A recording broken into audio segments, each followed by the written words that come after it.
Welcome to the Dating After Divorce podcast. I'm your host, Shade Curry, and I believe every divorced woman deserves a romantic relationship where she feels safe, loved, and cherished.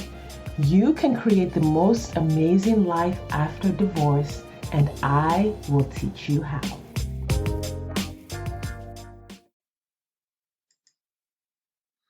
Hello, ladies. Welcome to episode 11. And in this episode, I want to talk about how to embrace breaking up. So, unbeknownst to most of us going into this dating journey after a divorce, breakups are just a normal part of the process. And I think over time, we make it a lot more painful for ourselves than we need to because we're just not aware that, oh, it's going to happen. And it might happen many times. And in fact, breakups happening are not a bad thing, they're actually a good thing. So, we're going to break down breaking up, why they feel so painful, what you can do about it, how you can avoid exposing yourself to multiple breakups that are unnecessary, and how to handle them when they happen. So, let's get started. When you're dating, whether you're dating online or you're dating through your network or through a matchmaking service, you're going to come in contact with several people who are not going to be a fit for you. In fact, the more people you meet, which is a sign that you are doing dating right, when you're meeting lots and lots of potentially compatible men on your journey, right? You're going to have to say no to most of them because you're only looking for the one. So if you meet 100 people on your dating journey, you're going to say no to 99 of them and say yes to the one who is the perfect match for you. Now, those 99, when you break up with them, those breakups will look very different. Sometimes you break up after the first text and the guy messages you and says something inappropriate in his very first message. You're going to break up right there. You're going to be like, this is not for me. Thanks, but no thanks. And then with some other people, you're going to maybe date them casually for several weeks, trying to figure out if there's a match. And along the way, you're going to realize, oh, this isn't a match. Something might come up, or you might find out that um, there are differences that are just not, that you can't reconcile. And you're going to have to say, hey, thank you for the time and attention that you've paid me. I appreciate it, but we're not a fit for a long term relationship. So, dating is going to require that you break up with people, right? And it can't be something that we feel really reluctant to do. Dating can't be something that you have like extreme resistance to. If you do have a lot of resistance to breaking up, what happens is you end up spending way too much time with the people you shouldn't spend time with, right? And I have worked with many women who, when they start working with me on their dating journey, they're in a relationship that they know is not a fit for them, and they just don't know how to break up. So I worked with a woman who, dated a guy for 3 years, and he kept pushing off the commitment. Oh, let's get engaged in 2 years, right? And so he was kind of running the relationship on his timeline and pushing it out all the time. And she couldn't bring herself to break up and go back on the market and find someone whose relationship, whose commitment timeline was a match for hers. And I remember talking to her recently and come to find out that during the time that she had been with this gentleman, they dated for like 2 to 3 years, she found out that another member of her church had been interested in asking her out and had even made like a couple of overtures, like, what's happening here? Are you with someone? Are you not with someone? And she completely missed all the signals with this other guy because she was with someone, and all of her time and attention and mental energy were wrapped up in this one guy that she eventually broke up with because the relationship just got really toxic and she had to break up But she broke up not when she felt empowered to break up. She broke up because now she was forced to, because everything was, really degenerating into an awful relationship. Unfortunately for her, the gentleman who had been interested a year prior was now engaged to somebody else. So that didn't work out. But there are plenty of people out there, right? And now she's working on getting back into the dating game and finding the person who's meant for her. I also worked with a young lady who had been engaged to someone, and he would never commit to getting married. So he kept pushing the engagement, the wedding out, by years. But even within that relationship, there was a lot of toxicity. He was mentally abusive, he was verbally abusive. There was a lot of chaos and a lot of really ugly things that happened within the relationship. But she felt like he was the one. Like she just kind of like had this attachment to him, that he was the one, and somehow they would make it work. Well, eventually their relationship escalated into some real ugliness, and he broke up with her.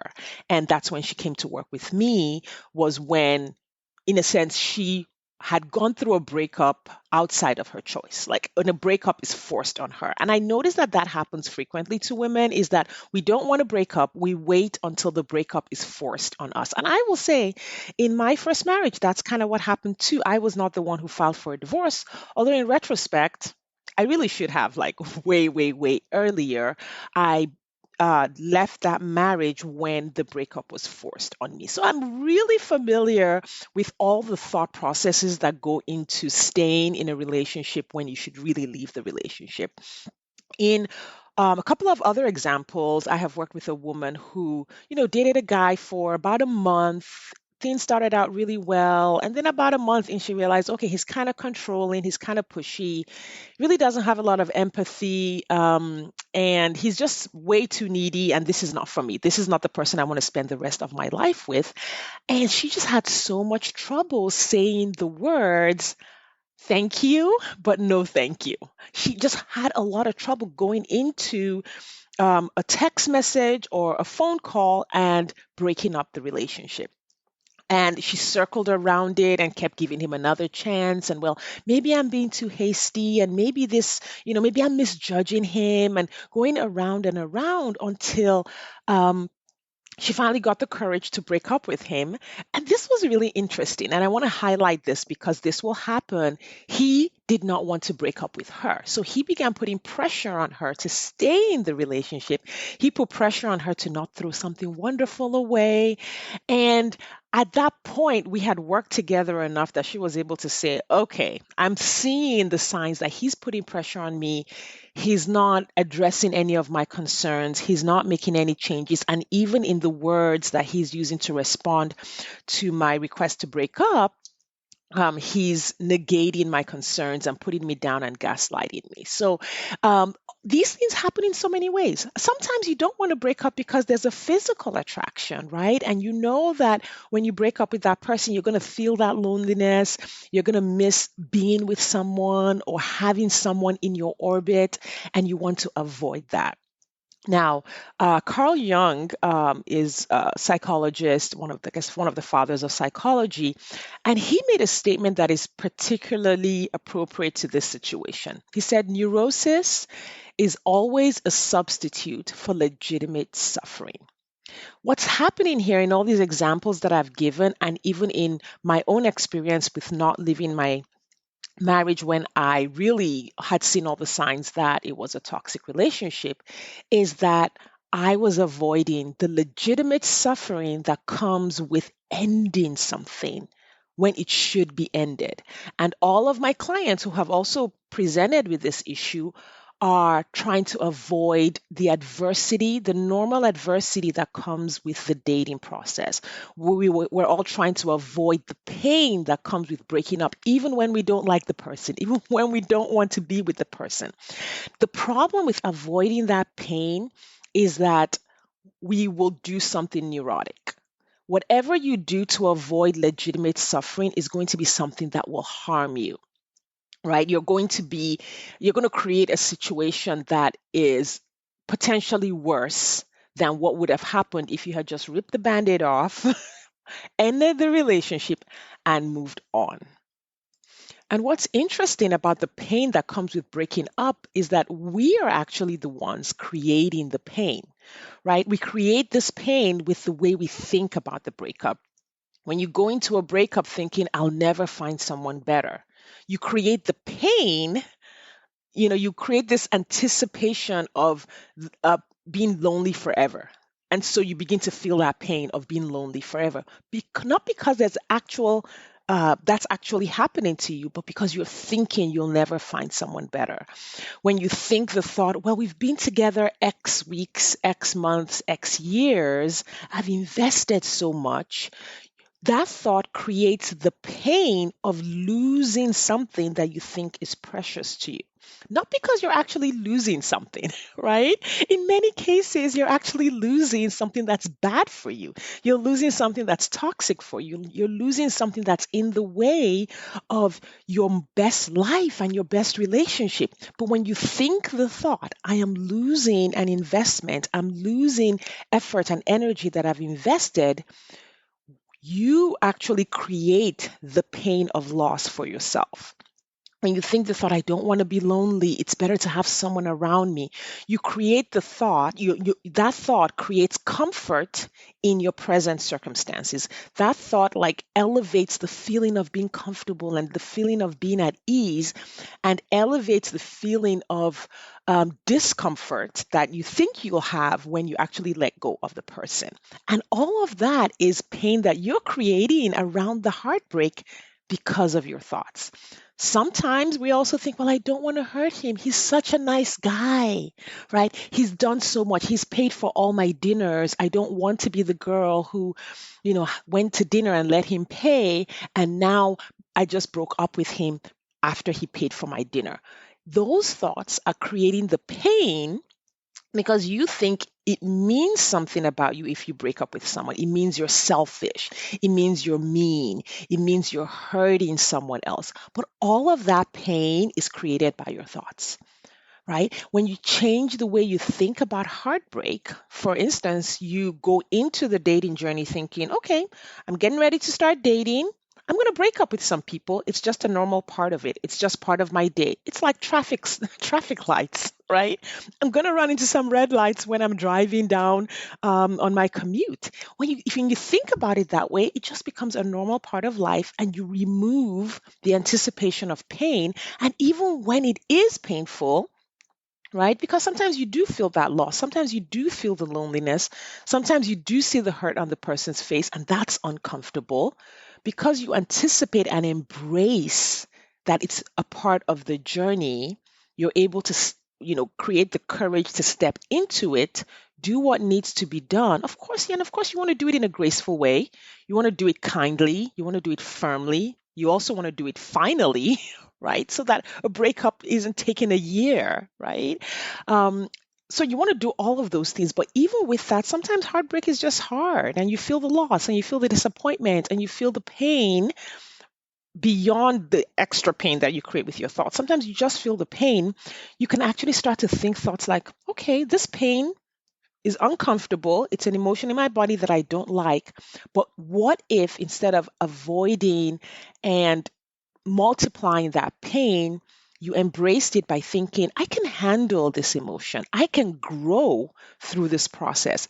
I can learn so much about myself by going through this pain and going through this difficulty, going through this adversity, this legitimate suffering. I can become a better person. When you think that thought, your brain starts to see more opportunities for your own growth and transformation, even when going through a breakup. So, why do we gravitate to all of these thoughts that cause us so much pain around breakups? Why are those the default thoughts, right? Why is it just so normal to go through this excessive pain when going through a breakup, right? Well, the brain wants certainty, especially in the dating process. Our brain wants to be sure. We all want to be right. We all want to know what we're doing. We all want to feel like we're safe with the certainty of what we're doing, even if the certainty is harming us. And this is where black and white thinking comes from, which is a cognitive distortion, which just means a way of looking at the world that is not effective and not even true. When it comes to dating, I notice that most of my clients want to be certain. So when they meet a guy, they want to be sure that he's the one for them or not the one for them. It's like there's only two buckets when they meet someone. He's either for me, he's either the one, or I'm just going to swipe left because he's 100% not the one, right? And so what happens is if a man shows up and they go on a date, if he's for sure 100% not a fit, it's very easy. They're able to say, okay, no. And so that heartbreak or that breakup doesn't feel so hard. But if the man is a potential fit where, okay, he looks like he might be a fit, but I'm not sure, the brain immediately jumps from 0 to 1.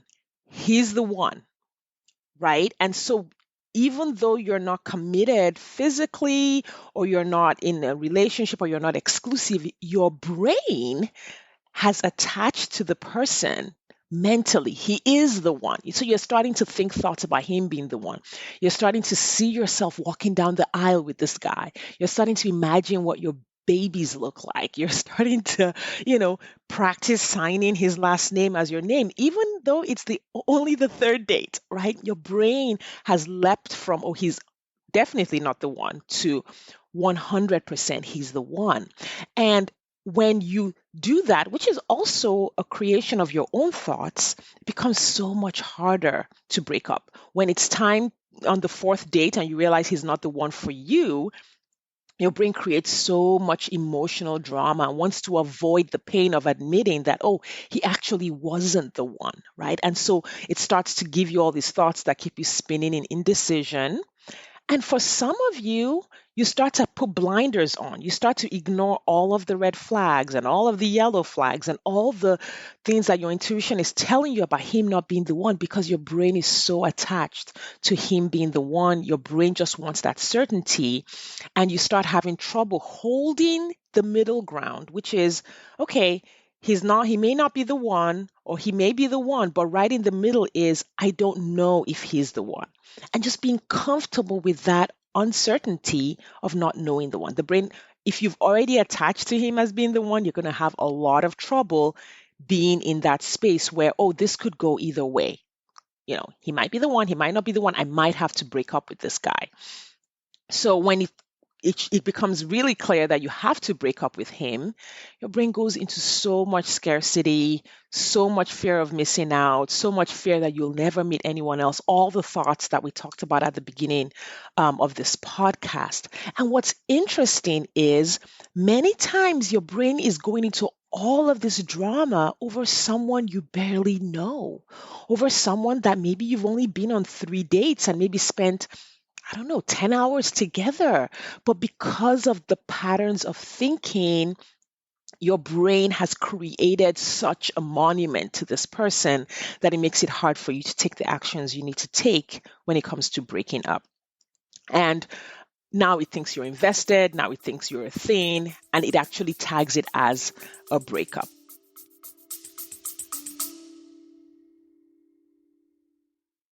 Do you wonder exactly how divorced women just like you are meeting eligible men who want a real relationship and a commitment? They're doing it by dating with their core values. Your core values are the GPS that lead you to the partner you've been looking for. When you use your core values on dating apps, text messages, and at social events, you will easily connect with your true match partner without chasing, settling, or wasting time with non-committal men. I have taught exactly how to do this in the 2-hour Core Values Dating Blueprint course available on my website, shadecurry.com/dating. That's SADECURRY.com/dating. You will learn exactly how to identify your core values and use them on your dating profile, how to ask the right questions via text, and how to tell the right stories on dates, so that you attract the right people and repel those who aren't right for you. If you're ready to meet your true match, hop over to shadecurry.com/dating or click the link in the show notes. Now back to the episode.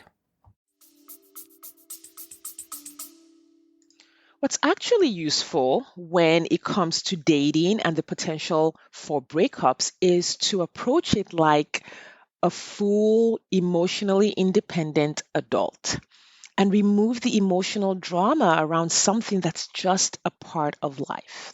Like I said earlier, breakups are just a normal part of dating. They are a skill that you need to practice, that you need to learn, that you need to practice. You need to plan for it. You need to assume that it's going to happen. You need to prepare for it. And then you need to adopt a whole new way of thinking around breakups. And this is where coaching is so powerful because it takes your default brain that's causing you so much pain and suffering along the path of dating and really rebuilds it from the ground up with whole new patterns of thinking, whole new ways of seeing the world that are so much more powerful, so much more effective, and that get you the results you want in dating. You can start to believe that there's someone out there for you for sure. You can start to believe that no, you're not too picky. You can start to believe that loneliness is just an emotion that you can investigate and grow from. You can start to increase your capacity to hold these emotions and learn from them and grow through them, right? You can start to think thoughts like, oh, it's better to use this energy to discover myself than to spend the energy fighting with this person in a relationship. You can start to think, I can handle any emotions that come along. You can start to think, he may want to be with me, but that doesn't obligate me to be with him, right? You can start to think, I can detach with grace and kindness. There's so many possibilities when you choose a different way of thinking about breakups. So, here are four things that will be immensely helpful for you when it comes to prepping for breakups, making them something that's easy to handle, and just a normal part of the dating process. One is to know exactly what you want. When you know exactly what you want and you've decided on the man you really want, it becomes easy to say no to everyone who isn't that guy. Stop worrying about being too picky, right? Most women are not too picky. Most women are actually not picky enough. Evaluate your dates with what your decision ahead of time was about what you wanted and immediately let go of anyone who doesn't match what you're looking for. Two, have a dating process. I teach my clients to define their relationship gates ahead of time. What do you need to know at every stage of the relationship in order for the relationship to move forward? And then hold yourself accountable no matter what to the dating process that you defined ahead of time. What are the milestones that you need to see to be sure that a relationship is going in the right direction? What are the conversations you need to have? What do you need to know about the person?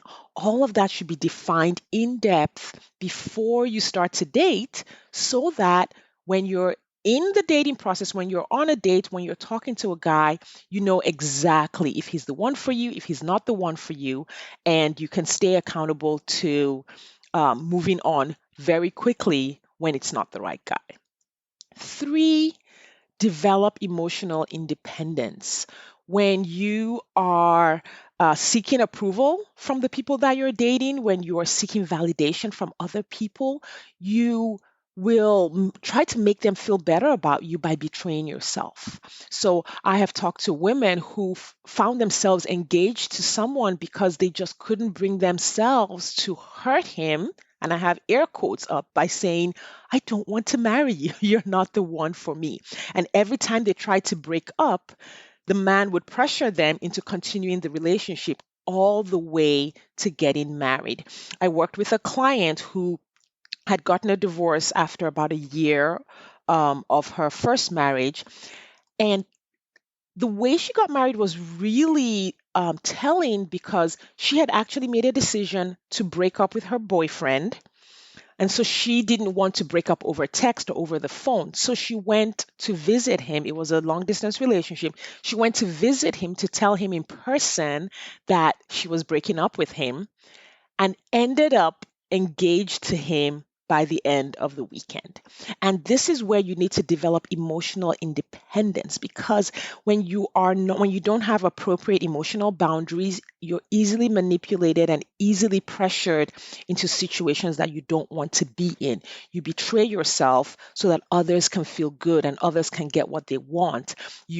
When you date someone, you start to find yourself getting sucked into their timeline and into their dating process instead of staying in your lane and what you are looking for in a dating relationship. When you don't have emotional dependence, it always feels wrong to choose what's right for you.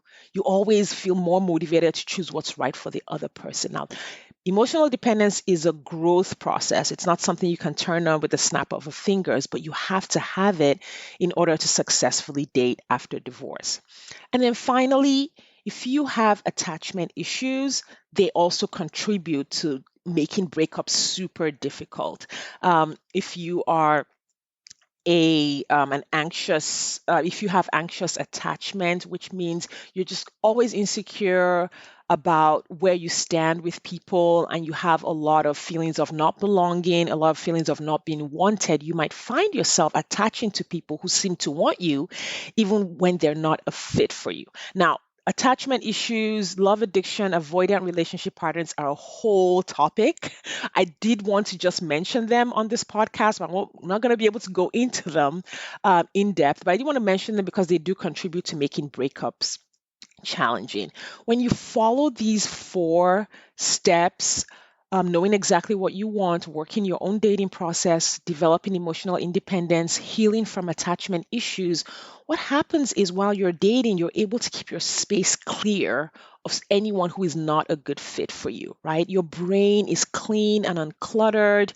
You're not wrapped up in obsessive thinking, overthinking, overanalyzing, anxiety, right? When you're wrapped up in all of those things, you won't even notice when a good man shows up in your orbit. Like, you're just so wrapped up in your own head, you won't see the good men in your environment. Or when your attention is so focused on the man who's not a fit for you, but who's taking up all this space in your life, really hard to make space for a good person.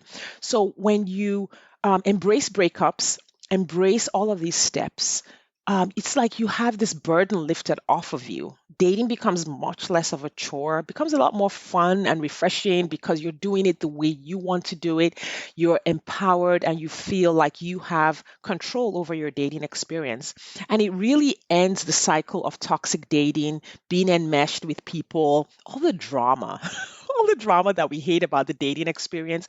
It all goes away when you embrace what the process actually looks like. You develop the skills and the ability to handle the process with like full emotional adulthood. And you find yourself no longer engaging in all of these like start stop relationships. So, thank you for joining me for Embracing Breakups today. I know this was a tough one and there's a lot in there, but I would love to hear from you. So if you're not on my mailing list, go to shadicurry.com. You can sign up to be on my mailing list and you can ask me questions around these topics, and I would be happy to answer you or answer these questions on one of the future podcasts. Thank you for your time and attention, and I will see you next time.